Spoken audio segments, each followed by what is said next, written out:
ingredients I have. So over here are the ones from FH King. I got a leek. It's kind of like an onion almost, but it's kind of like milder, I guess. Kind of like a green onion.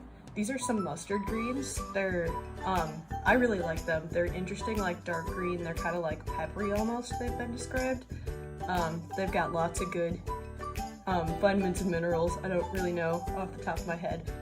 And then an apple. This one's actually from Fresh, but they were giving them away too. I've got some olive oil, some pepper, this thing of garlic. You could use fresh garlic, but I just keep this in my fridge from the grocery store. Any pasta you would like, some Parm cheese. You can take that out if you don't eat dairy for some reason. Some Italian seasoning. Any like herbs are fine for this too, and then garbanzo beans. So for leeks, before you use them, you actually have to clean them out in a kind of particular way, because sometimes when they're growing, they get like dirt and like soil up in here. So I just rinsed this off in the sink. Now I'm gonna kind of like just roughly chop it.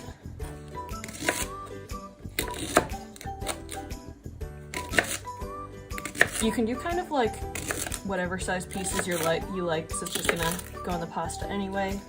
I'm gonna put them in this bowl for now.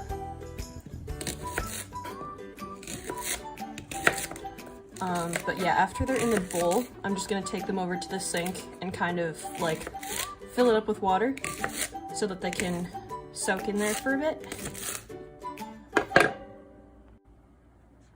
So I just kind of separated out these pieces and filled up this bowl with tap water. You're gonna let this sit for like 5 minutes or so just to make sure all that like excess soil that could be stuck on there gets out.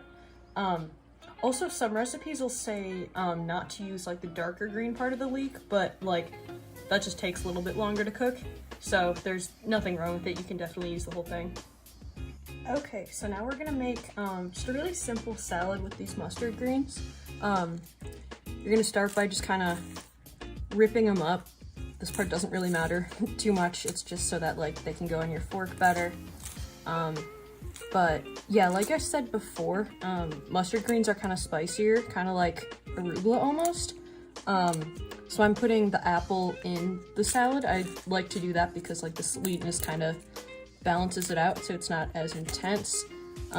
If you don't really like the like spiciness of it, it's great like in a smoothie or like cooked or blended up some other way.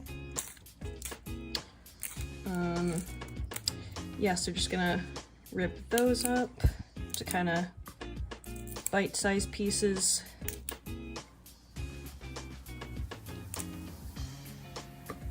And then I'm gonna cut up some of this apple right here.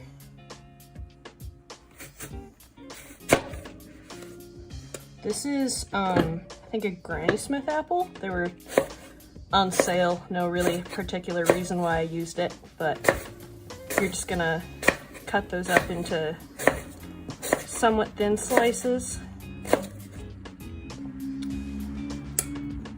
I'm just gonna cut them in half then, and then you can just kind of sprinkle those on there however you like.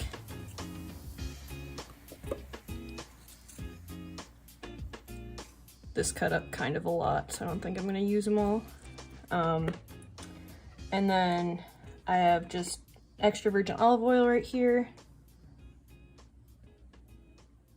Just gonna kind of drizzle that over the top. You can do as much or little as you want. Oh, and then I forgot to include this in the ingredients thing, but I like to use this balsamic reduction stuff. You can use any drizzle or any like vinaigrette or dressing you like. I'm just gonna drizzle that on there. Then while that's cooking, I'm just gonna put in some Italian seasoning. You could really use like any herbs for this. I know a lot of the time FH King will give out like basil's a big one, but this would also be really good with like sage or rosemary. Anything you want really, it's pretty flexible. Just gonna let that go for a couple more minutes. It's not really cooking that much yet. So then on the side here, I'm gonna boil some water for some pasta. There's not a lot of water in here really, and that's because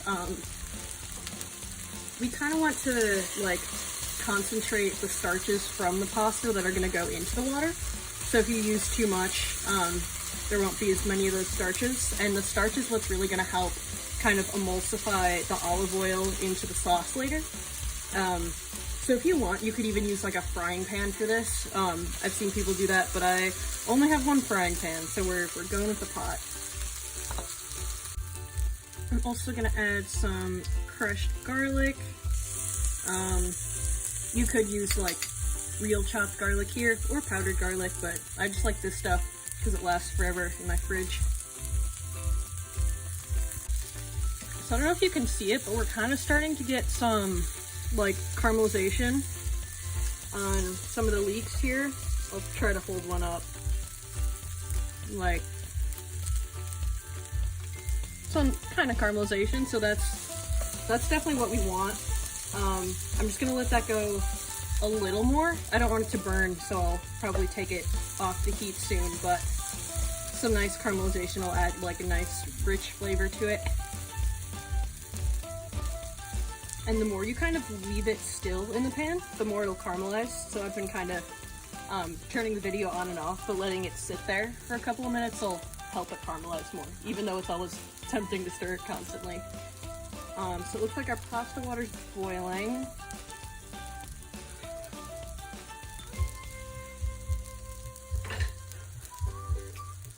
Just remembered I forgot to salt the water, so I'm gonna do that now. Adding kind of a lot of salt.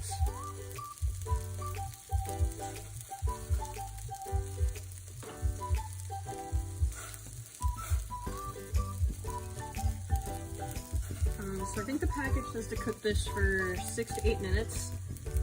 We're gonna do it until it's like about a minute under how much you want it cooked, because we are gonna cook it separately with the vegetables and the olive oil for a little bit at the end.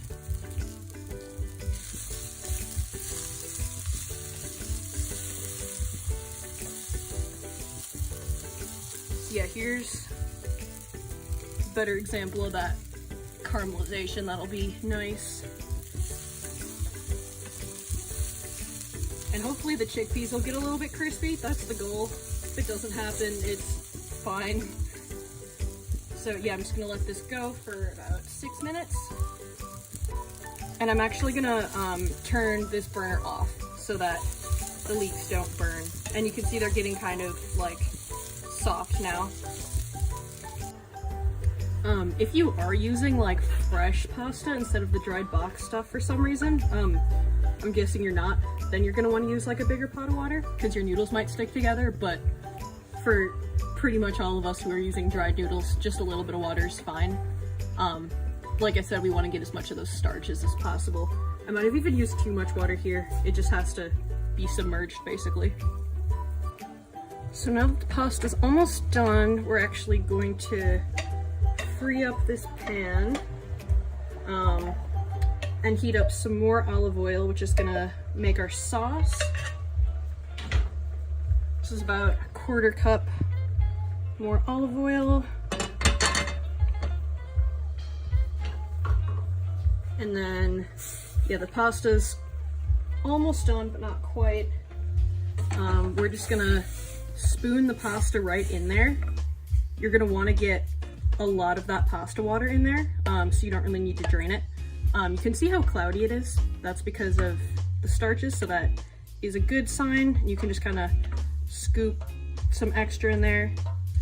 This pan is on like medium-low heat, and then you're just gonna stir it like really vigorously for a couple of minutes.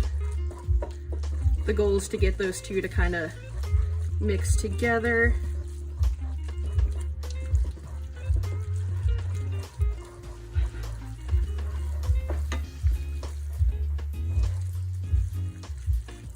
Yeah, if you see your sauce isn't really like mixing together well, or like the oil is breaking, which means like it looks oily instead of creamy, you can just add a little bit more pasta water.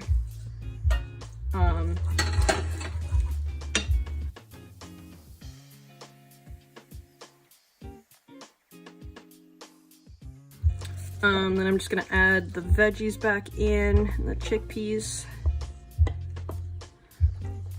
and just kind of keep stirring that.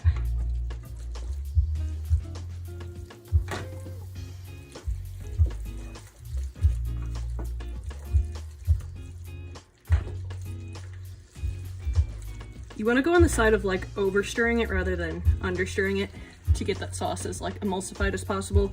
And yeah, as you can see, the cheese like clumped up, so I definitely should have used off the block if I didn't want it to clump up, but like, it's Wisconsin. Clear cheese is fine with me. And then I'm just gonna add some additional pepper.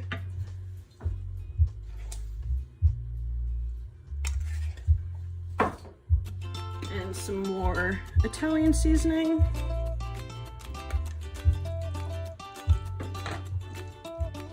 So yeah, now we've got our finished pasta. It's creamy, it's delicious, it's caramelized. The olive oil and garlic work really nicely together. We've got our salad still, and our apples. And then, yeah, again, those leeks from FH King. And yeah, I'm super excited to eat this. So thank you, FH King. Make sure to check them out.